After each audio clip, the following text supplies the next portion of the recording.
Parts of speech के अंतर्गत हमने आपको आर्टिकल बताया। अब उसी श्रृंखला में हम नाउन एंड इट्स फंक्शन अर्थात संज्ञा और उसके कार्य, हम बिल्कुल बेसिक से शुरुआत करते हैं। क्योंकि ये वीडियो जो है क्लास 9 से कॉम्पिटिटिव एग्जाम्स के स्टूडेंट तक के लिए है, तो नाउन की परिभाषा सभी लोग जानते हैं। अर्थात a noun is a word used for naming some person place और things. A noun is a word which is used for noun place and things. कहते हैं संज्ञा वे शब्द हैं, संज्ञा वे शब्द हैं जो किसी स्थान, व्यक्ति या वस्तु की ओर संकेत करते हैं, वस्तु की ओर संकेत करते हैं। अर्थात noun is a word used for some person. Person का मतलब कोई नाम भी हो सकता है, राम, मोहन, अर्थात ये भी नाउन है। प्लेस लखनऊ, दिल्ली। थिंग्स वस्तुएं, चेयर और मेरी स्वयं की पेन और आपका ये व्हाइट बोर्ड, ये सब जो है नाउन है। अर्थात संज्ञा वे शब्द हैं जो किसी व्यक्ति अथवा स्थान की ओर संकेत करते हैं। तो पहली परिभाषा है कि ए नाउन क्या है, तो नाउन है किसी व्यक्ति का नाम,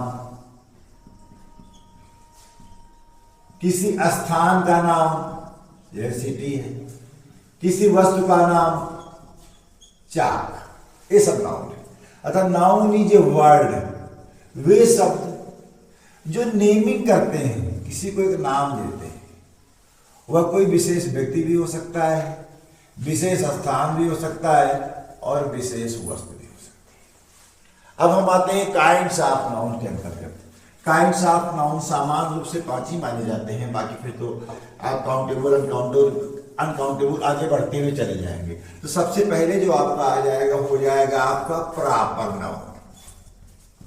प्रॉपर नाउन इसे हम कहते हैं व्यक्तिवाचक संज्ञा, व्यक्तिवाचक संज्ञा। प्रॉपर नाउन क्या है? A proper noun is the name of some particular person, place और थिंग्स।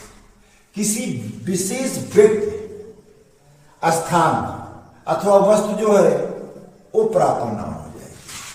अब जैसे है गंगा, गंगा इज ए हाली रिवर, गंगा इज ए हाली रिवर। गंगा एक पवित्र नदी है, तो गंगा क्या है? एक रिवर है। रिवर तो नदी है, ये तो अभी हम अगले नाउन की ओर चली जाएगी, लेकिन उसमें से एक विशेष नदी है जिसको कहते हैं गंगा। तो गंगा क्या हो गई? ये हो गई आपकी proper noun. Pandit Nehru, Pandit Nehru was our first prime minister. Pandit Nehru was our first prime minister. Pandit Nehru हमारे पहले प्रधानमंत्री थे। तो पंडित नेहरू, तो जो पंडित नेहरू हुआ ये हो गया आपका प्रॉपर नाउन। अब प्लेस, अब प्लेस की ओर हम जाएंगे तो हो जाएगा Lucknow is the capital of Uttar Pradesh. Lucknow is the capital of Uttar Pradesh. Lucknow Uttar Pradesh की राजधानी है, ये भी आपका प्रॉपर हो गया। Things, I write on white board, मैं सफेद बोर्ड पर पढ़ता हूं। तो जो ये आपका व्हाइट हुआ, ये भी आपका प्रॉपर नाउन हो गया। जो लखनऊ, ये भी प्रॉपर नाउन हो गया। पंडित नेहरू, ये भी प्रॉपर नाउन हो गया। गंगा, ये भी प्रॉपर नाउन हो गया। मतलब वह नाउन जो किसी विशेष व्यक्ति, विशेष स्थान या विशेष वस्तु की ओर संकेत करे और उसका स्वयं का एक नाम हो जो पार्टिकुलर केवल उसी को व्यक्त करता हो, तो उसे हम प्रॉपर नाउन कहते हैं। अब हम दूसरे नाउन अर्थात कॉमन नाउन की ओर चलते हैं, जिसे हम कहते हैं जातिवाचक संज्ञा। जातिवाचक संज्ञा का मतलब किसी जात से नहीं होता है। कॉमन सेंस जिसे कहते हैं, जो चीज सर्वसामान्य पर लागू हो जाती है वही कॉमन नाउन हो जाती है। अर्थात कहते हैं एक common noun is a name given to common on every person, things are place of the same class are kinds. ऐसे मैंने आपको उदाहरण बताया था, गंगा इज ए हाली रिवर। तो गंगा चूंकि एक नाम था, लेकिन रिवर जो है कॉमन है, तो हो जाएगा there are many rivers flow in India, flow in India. Bharat में बहुत सी नदियां बहती हैं, रिवर्स, इसका मतलब ग्रुप ऑफ रिवर्स। तो जो नाम होगा वो प्रॉपर हो जाएगा। तो जब हम किसी विशेष चीज के बारे में व्यक्त करेंगे तो वो कॉमन हो जाएगा। जैसे सम विलेजर्स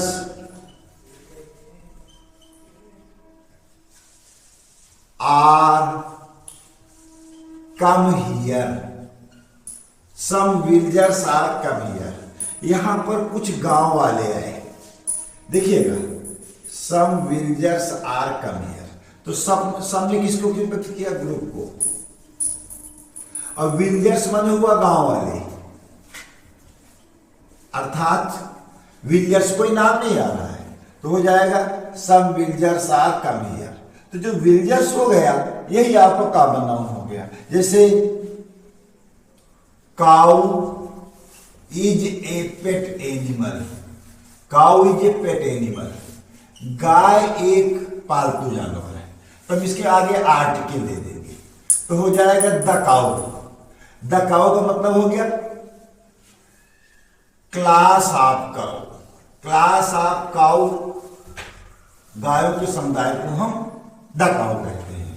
तो आप इस प्रकार से पहुंचे, एक common noun is the name common to every person, common to every person, जो किसी विशेष व्यक्ति। तो कॉमन टू एवरी पर्सन में हम किसकी ओर ले गए? आपको सम विलेजर्स की ओर ले गए। थिंग्स, हम आपको किसी वस्तुओं की ओर भी ले जा सकते हैं। प्लेस, तो प्लेस में मैंने आपको बताया कि there are many rivers in India, उसी प्रकार से India is a land of cities, Bharat कहते हैं शहरों की एक धरती, तो सिटी। तो किसी विशेष शहर का नाम लेकर के हम उसे सिटी में व्यक्त कर देंगे, तो ये आपका कॉमन नाउन होगा। इस प्रकार से आपने दो नाउन देखे, प्रॉपर नाउन, कॉमन नाउन। अब हम तीसरी नाउन की ओर पहुंचेंगे, वो आपका हो जाएगा कलेक्टिव नाउन।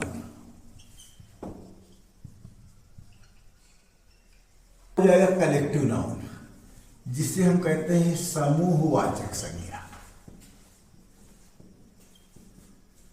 पहला नाउन आपने पढ़ा प्रॉपर नाउन, व्यक्तिवाचक संज्ञा। दूसरा पढ़ा कॉमन नाउन, जातिवाचक संज्ञा। अब तीसरा आ गया कलेक्टिव नाउन। तो मतलब क्या है? एक कलेक्टिव नाउन, इसका मतलब दोनों शब्द का मतलब हो गया कलेक्शन,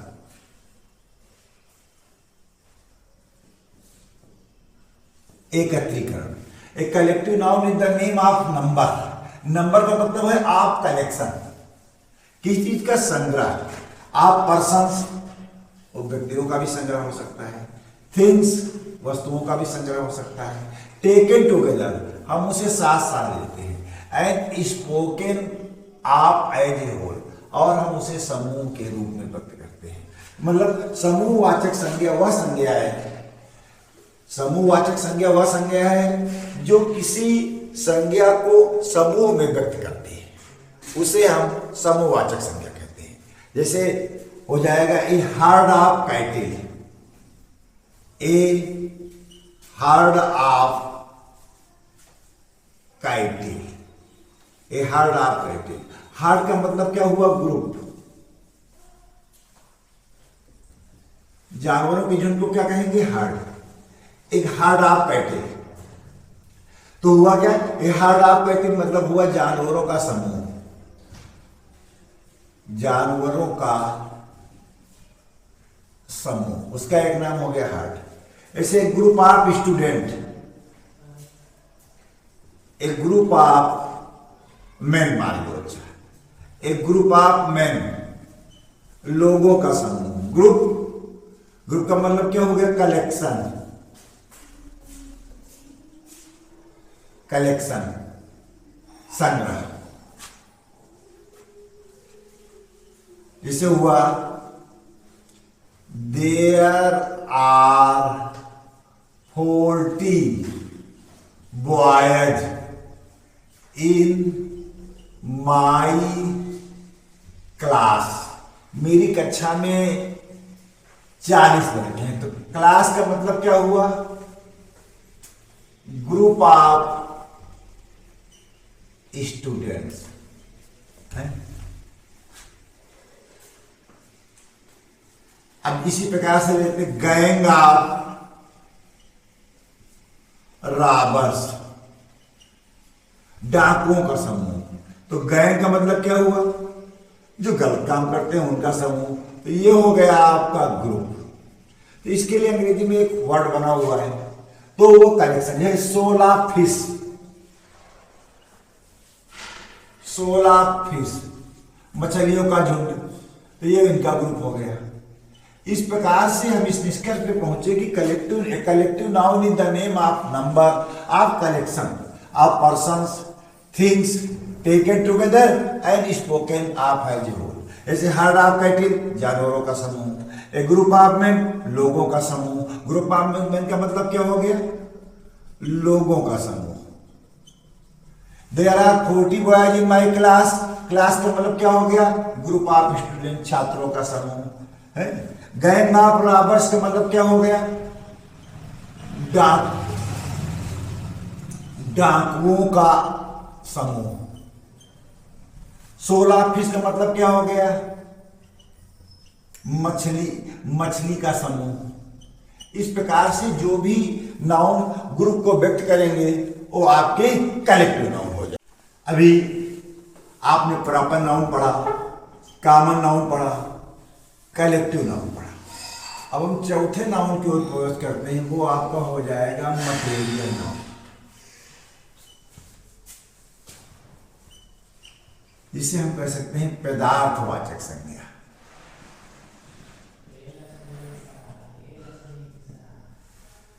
अर्थात हो जाएगा ए मटेरियल नाउन। मटेरियल का मतलब क्या हो गया? पदार्थ। Denotes the matter or substance, substance का मतलब भी पदार्थ है हुआ। Of which things are made, वे चीजें जिससे दूसरी चीजें बनाई जाती है, या ऐसी धातु जो वस्तुओं के बनाने के काम आती है, वो आपका मटेरियल नाउन हो जाएगा। जैसे gold is A precious metal, gold is A precious metal, सोना एक कीमती धातु है। तो गोल्ड क्या हो गया? ये आपका मटेरियल हो गया। दूसरा, my ring is made of silver, मेरी अंगूठी चांदी की बनी हुई है। तो सिल्वर क्या हो गया? ये भी आपका मटेरियल हो गया। Iron is a useful metal, iron is a useful metal. तो आयरन क्या हो गया? ये भी मटेरियल हो गया। अब मेटल क्या हो गया, ये आपका सबस्टेंस हो गया। अर्थात जिस धातु से कोई वस्तु बनाई जाएगी वो धातु ही मटेरियल हो जाएगी। तो हो जाएगा a material noun denotes the matter और substance which things are made, जिससे वस्तुएं बनाई जाती हैं। तो gold is a precious metal. Gold क्या है, एक सोने, एक कीमती धातु है। हम इसको ऐसे भी कह सकते हैं, my ring is made of gold. मेरी अंगूठी सोने की बनी हुई है। तो सोना क्या है, सोना आपका एक प्रेशियस मेटल है। My ring is made of silver. Silver क्या है, ये भी आपका एक मेटल है। Iron is useful metal. Iron क्या है, वो भी एक मेटल है। उसी प्रकार से copper, copper is a useful and copper is a useful and hard metal.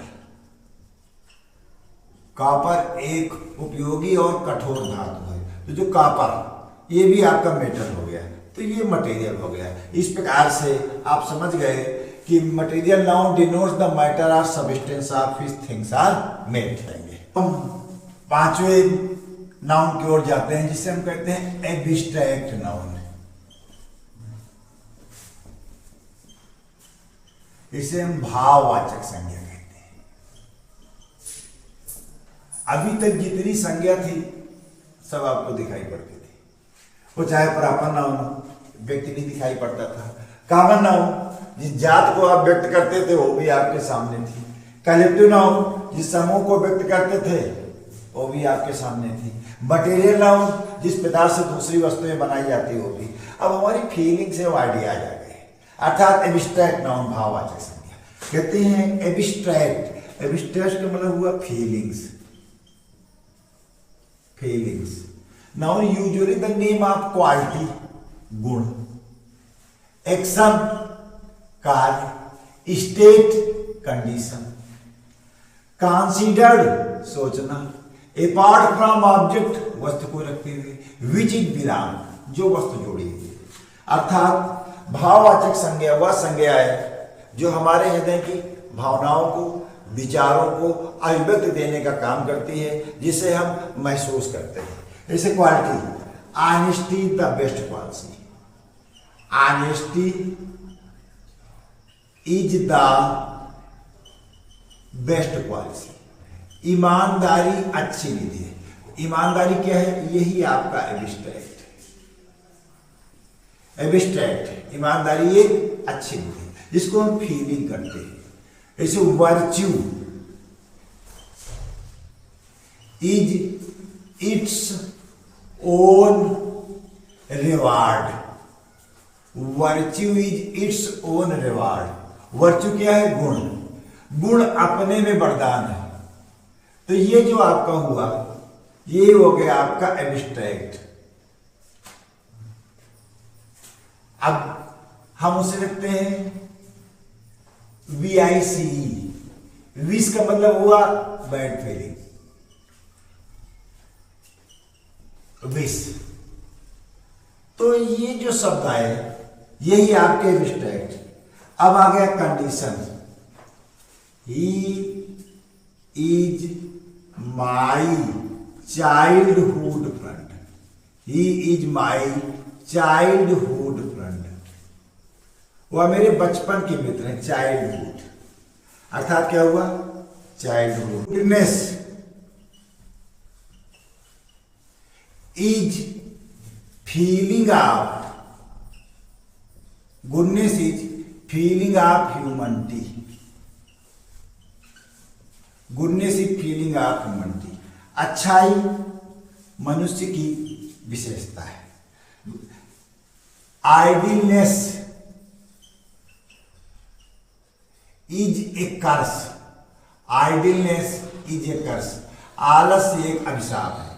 तो इस प्रकार से हम पहुंचे कि honesty, virtue, wish, childhood, manhood, adulthood, goodness, idleness, both are feeling of our heart, our mind, and our expression. So we can say it is abstract noun.